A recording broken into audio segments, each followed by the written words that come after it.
नमस्कार दोस्तों, कैसे हैं आप सब।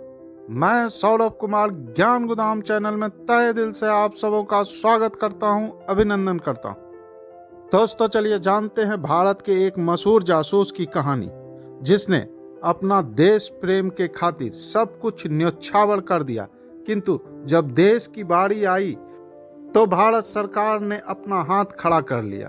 दोस्तों मैं बात कर रहा हूं भारत के मशहूर जासूस रविंद्र कौशिक की, जिसे उस वक्त की माननीय प्रधानमंत्री श्रीमती इंदिरा गांधी ने ब्लैक टाइगर का खिताब दिया था।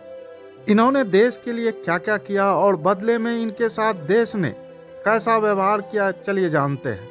आगे बढ़ने से पहले आप तमाम दर्शकों से नम्र निवेदन है कि चैनल को अवश्य सब्सक्राइब कर लें और वीडियो को लाइक शेयर करना कतई ना भूलें, ताकि इस तरह की जानकारियां मैं आप तक लाता रहूं। यूं तो हर मुल्क की अपनी अलग अलग एजेंसियां होती है, हर मुल्क का अपना अलग अलग जासूस होता है, जैसे CIA, Mossad, KGB, MI6, ISI, Rao इत्यादि।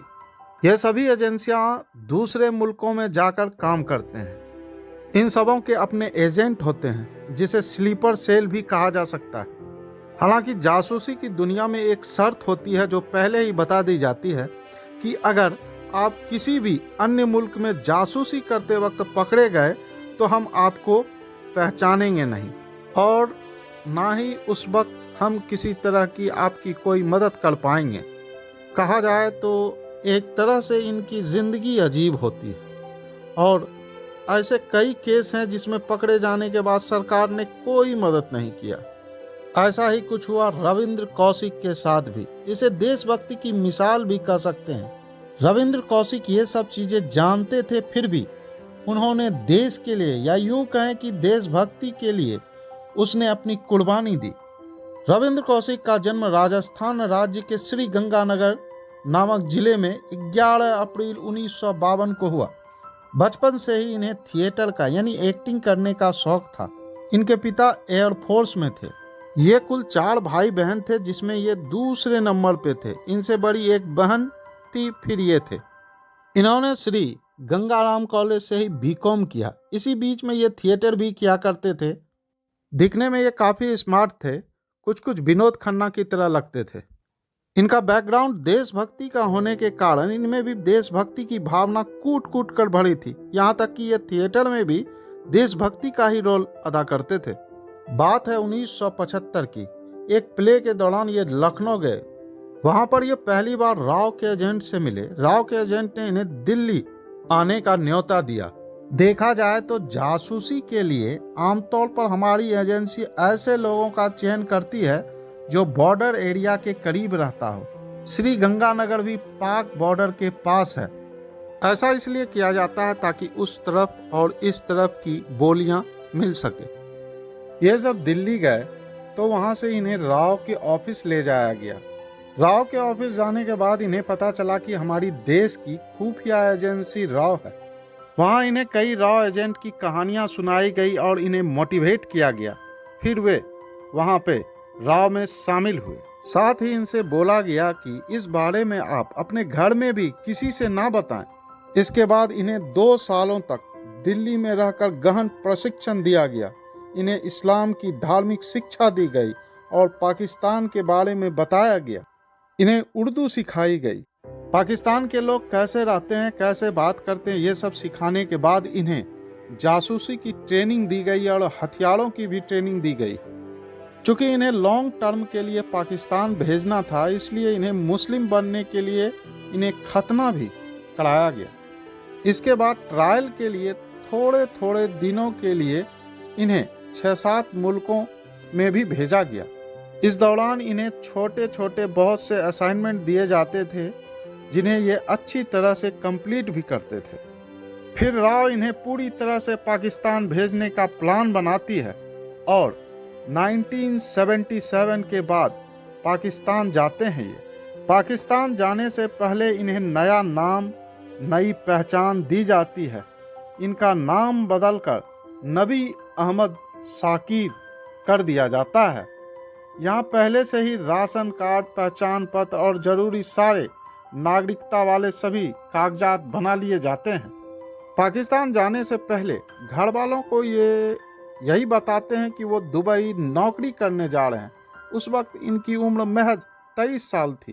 पाकिस्तान जाकर ये लॉ कॉलेज कराची में एडमिशन लेते हैं और वहाँ से डिग्री भी प्राप्त करते हैं। इसके बाद पाक आर्मी यानी पाकिस्तान आर्मी की वैकेंसी आती है और ये वैकेंसी का फॉर्म भरकर आर्मी में शामिल हो जाते हैं। शामिल होने के बाद यहाँ उनका प्रमोशन भी होता है और वह मेजर जैसे बहुमूल्य पोस्ट पर पहुंच जाते हैं। यह बहुत बड़ी बात थी क्योंकि इस पोस्ट पे पहुंच जाने के बाद राव के लिए उन्होंने वहां से बहुत सारी डिफेंस की जानकारियां दी थी। इसी दौरान उन्हें पाक आर्मी के एक ऑफिसर की बेटी जिसका नाम अमानत था उससे प्यार हो जाता है। फिर ये राव से परमिशन लेते हैं शादी करने की और आगे चलकर यह अमानत से निकाह कर लेते हैं। इसके बाद इन दोनों से एक बेटा भी हुआ जिसका नाम अरीब रखा गया।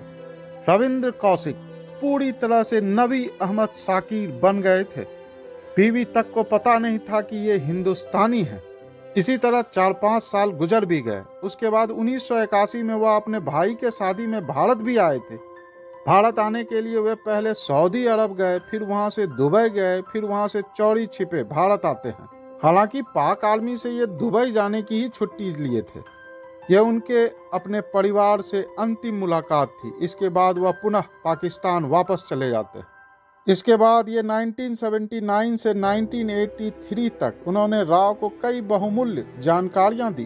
कहते हैं कई बार इनकी जानकारी के कारण कई भारतीय जवानों की जान भी बची है। इनकी जानकारी के कारण ही भारत पाकिस्तान से हमेशा एक कदम आगे ही रहा है।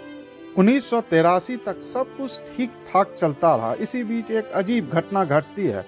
1983 में ये किसी और की गलती के कारण पकड़े जाते हैं। सितंबर 1983 में भारतीय खुफिया एजेंसी को ब्लैक टाइगर के साथ संपर्क पाने के लिए एक एजेंट जो पंजाब से था उसे पाकिस्तान भेजा जाता है।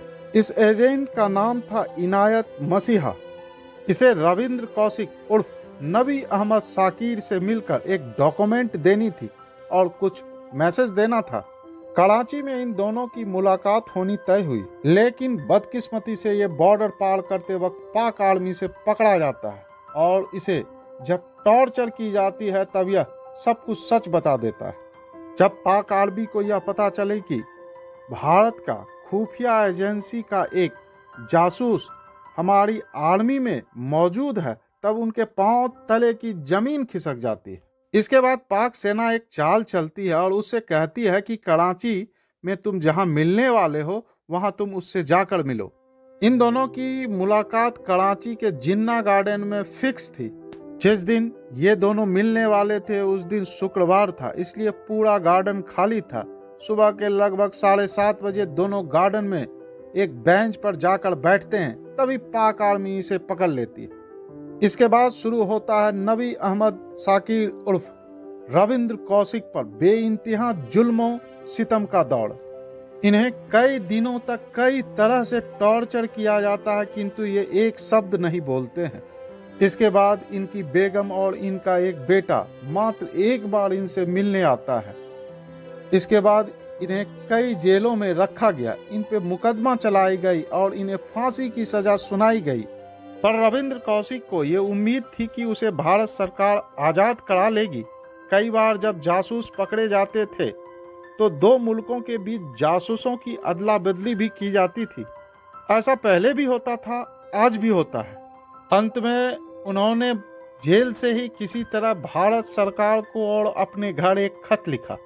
घर वालों को जब यह खत मिला तो उनके फादर के हाथों ये खत पड़ा। फादर ने इसे पढ़कर कहीं रख दिया और कुछ समय के बाद उनकी मृत्यु हो गई। बाद में छानबीन के दौरान जब यह खत मिला तो यह खत उर्दू में लिखा था और उर्दू सिर्फ उनके घर में उनके फादर को ही पढ़नी आती थी। किसी तरह आस पड़ोस में उर्दू पढ़ने वाले मौलवी को बुलाया गया और उनसे पत्र पढ़ाया गया। इसके बाद घर वालों को पता चला कि वे पाकिस्तान के सियालकोट जेल में बंद हैं और उन्हें फांसी की सजा सुनाई गई है। इसके बाद इनके घर वाले दिल्ली जा जाकर कई लोगों से, कई मंत्रियों से मिले, किंतु भारत सरकार मदद करने से पीछे हट जाती है। ये वही सरकार थी जिन्होंने कभी इन्हें ब्लैक टाइगर का खिताब से नवाजा था। उन्होंने एक खत में लिखा था कि मुझे उम्मीद नहीं थी कि हमें देशभक्ति की ये सजा मिलेगी। अगर मैं अमेरिका का एजेंट होता तो मुझे महज 3 दिनों में ही छुड़ाकर अमेरिका ले जाते। इसी बीच उन्हें फांसी की सजा से उम्र कैद में तब्दील कर दिया गया। इन्हें पूरे 25 साल की उम्र कैद की सजा सुनाई गई। इन्हें जेल में ही टीबी की बीमारी हो गई। इसी बीच भारत सरकार के 2 और जासूस भी पकड़े गए थे। इसमें एक का नाम था करामत राही। ये बाद में भारत लौट आए थे और इन्होंने रविंद्र कौशिक के बारे में काफ़ी कुछ बताया। इसके बाद इन्होंने एक और खत अपने घरवालों को लिखा जिसमें उन्होंने बताया कि उन्हें टीबी की बीमारी हो गई है और पाकिस्तान में उस वक्त टीबी का दवा मौजूद नहीं था, इसलिए उन्होंने भारत से दवा भेज देने का आग्रह किया। घर वालों ने किसी तरह वहां उन तक टीबी का दवा भी पहुंचाया था। टीबी की बीमारी के बाद आगे चलकर इन्हें दिल की भी बीमारी हो गई। 16 साल अलग अलग जेल में बिताने के बाद अंततः 2001 में नवंबर महीने में मुल्तान के जेल में रविंद्र कौशिक ने अंतिम सांस ली। 16 सालों तक ये और इनका पूरा परिवार भारत सरकार से इन्हें वापस लाने का गुहार लगाती रही, किंतु किसी सरकार ने इन्हें वापस नहीं लाया।